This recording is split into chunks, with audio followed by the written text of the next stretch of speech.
திருச்சிற்றம்பலம்.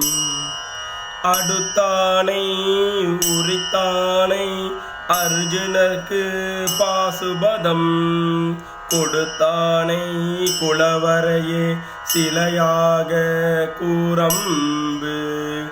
அடுத்தானை உரித்தானை அர்ஜுனர்க்கு பாசுபதம் கொடுத்தானை குளவரையே சிலையாக கூரம்பு.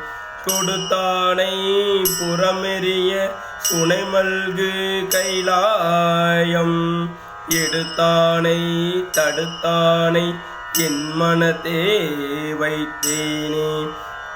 தொடுத்தானை புறமெறிய சுனைமல்கு கைலாயம் எடுத்தானை தடுத்தானை என் மனத்தே வைத்தேனே.